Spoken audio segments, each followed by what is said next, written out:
Hello बच्चों, welcome to RP classes. आज की वीडियो में हम करेंगे इंग्लिश क्लास 6 की है। इसका हम लेसन नंबर 9 है वो स्टार्ट करेंगे। What happen to the reptiles. हम इसके क्वेश्चन आंसर देखते हैं। सबसे फर्स्ट क्वेश्चन देखेंगे क्या है। In what way is Pembupati different from any other village. इसमें क्या क्वेश्चन पूछता है कि किस तरीके से जो पेम्बूपति गांव था दूसरे गांव से अलग था। पेम्बूपति इज़ अ पीसफुल विलेज। जो पेम्बूपति था एक शांतिपूर्ण गांव था। It is inhabited by different people speaking different language. यहाँ पर इनहेबिटेड मतलब बसे हुए थे विभिन्न प्रकार के लोग जो अलग अलग भाषाएं बोलते थे। They follow different religions but they honour. वो क्या करते थे, वे मतलब यहाँ पर कैसे लोग बसे हुए थे अलग अलग तरह से। दे फॉलो डिफरेंट रिलीजन्स, वो अलग अलग धर्म को मानने वाले थे। But they honour all religious equally, परंतु वो सभी धर्मों का समान रूप से सबको समान मानते थे, सबका सम्मान भी करते थे। They trust and help one another, वो एक दूसरे पर क्या करते थे, ट्रस्ट करते थे, विश्वास करते थे। एंड हेल्प वन अदर, एक दूसरे की मदद भी करते थे।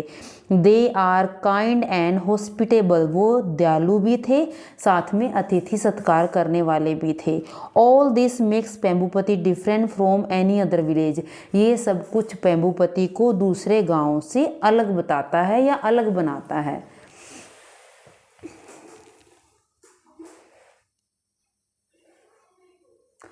क्वेश्चन नंबर सेकंड देखिए। Why is Prem determined not to return to his village. Prem ने अपने गांव ना जाने का निश्चय क्यों किया। जो प्रेम था, पेम्बूपति आया था जैसे भागकर अपने गांव से, वो क्यों चाहता था कि अब मैं अपने गांव में नहीं जाऊंगा। Prem has seen religious frenzy among the people of his village, यानी धर्म के नाम पर लड़ते थे कहाँ के, वहाँ के प्रेम के गांव के लोग। The people of his village fight in the name of the religion, कि वहाँ पर क्या था, धार्मिक संप्रदाय, जैसे हम बोलते हैं सांप्रदायिक दंगे होते हैं किसके नाम पर, धर्म के नाम पर, कि वहाँ पर धर्म के नाम पर लड़ने वाले लोग थे, वहाँ पर ज़्यादातर दंगे होते रहते थे। Therefore he is determined not to return to his village, इसलिए वो अपने गांव में नहीं जाना चाहता था। क्वेश्चन नंबर थर्ड देखिए। Why did Makara dislike tortoise snakes and lizard write in a line about ease. जो मकरा था वो क्या किसको डिसलाइक करता था, टोटोइज को, स्नेक्स को और लिजार्ड्स को पसंद क्यों नहीं करता था, इनके बारे में एक लाइन बतानी है। मकरा डिसलाइक टोटोइज, मकरा किसको डिसलाइक करता था, टोटोइज को, बिकॉज दे वर स्लो, क्योंकि कछुए हैं जो वो बहुत स्लो चलते हैं, स्टूपिड कहता था उनको, मूर्ख बताता था। And carried their houses on their backs, और क्या बोलता था कि वो अपने हाउसेज, अपने घर अपनी पीठ पर ले जाते हैं।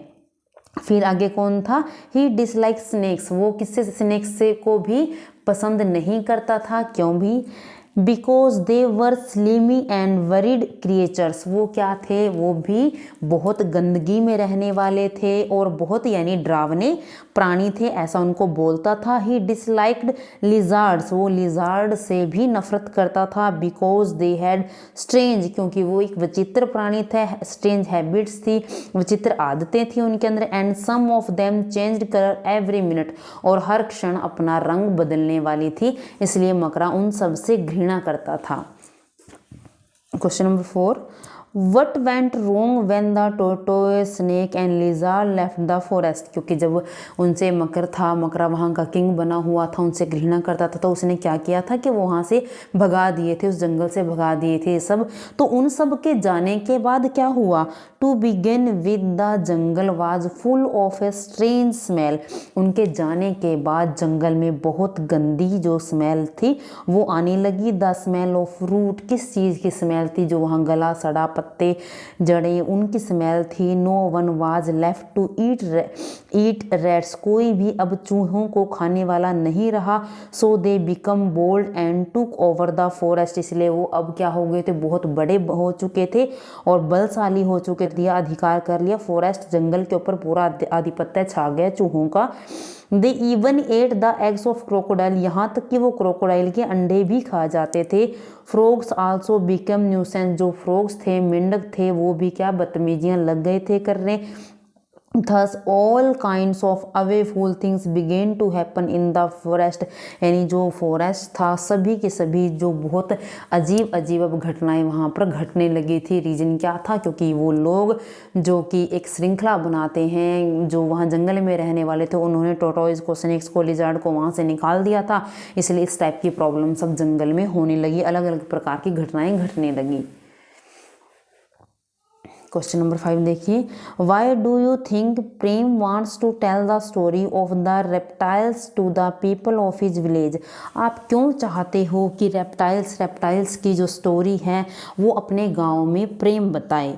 क्यों चाहते हैं? Prem wants to tell the story of reptiles to the people of his village so that they may live in peace. क्यों? ताकि जो रेप्टाइल्स की स्टोरी जो उसने यहाँ पर सुनी थी पैमुपति में आकर के, किस प्रकार यदि एक दूसरे को हम अपने यहाँ से निकाल देते हैं, हर व्यक्ति की अपनी अपनी एक ज़रूरत होती है, हर व्यक्ति का अपना अपना महत्व होता है, इस टाइप की अगर वो स्टोरी अपने गाँव में बताएगा तो वहाँ पर शांति होगी। They should consider the importance of one other, और वो एक दूसरे की इम्पोर्टेंस, एक दूसरे का महत्व समझेंगे।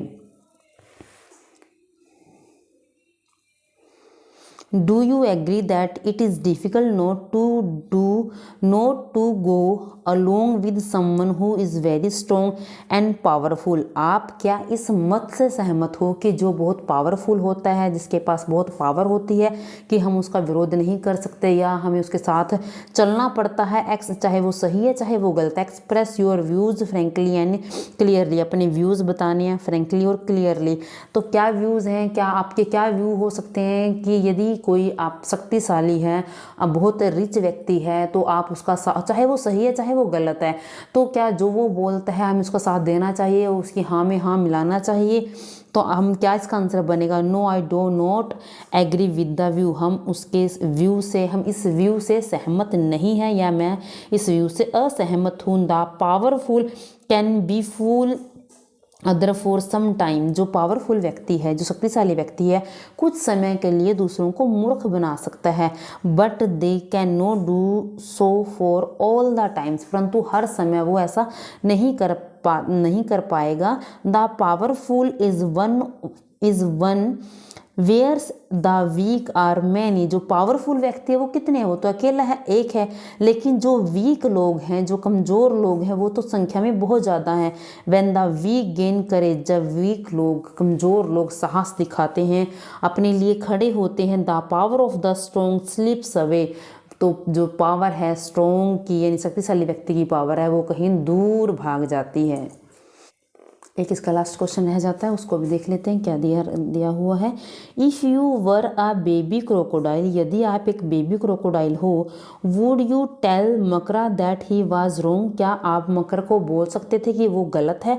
वट वुड यू से टू कन्विंस हिम, कि आप अपनी बात मनवाने के लिए उसको कैसे, अपनी बात मनवाने के लिए उसके सामने कैसे कोई तर्क रखते, या उसको क्या तर्क देते कि आप सही हो? If I were A baby crocodile, यदि मैं एक बेबी क्रोकोडाइल होता, आई वुड टेल मकरा, मैं उस मकरा को बोलता, that he was not only wrong, कि वह सिर्फ गलत ही नहीं बट अनजस्ट आल्सो, वो अन्यायपूर्ण भी है।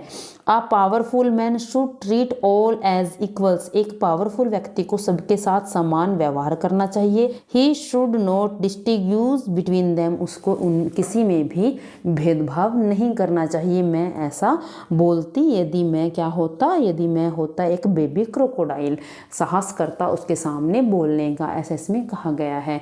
ये था हमारा चैप्टर नंबर 9। नेक्स्ट वीडियो में मिलेंगे नेक्स्ट चैप्टर के साथ। आपको मेरी वीडियो कैसी लगी ज़रूर बताएं, चैनल को शेयर कीजिए, सब्सक्राइब कीजिए। Thank you.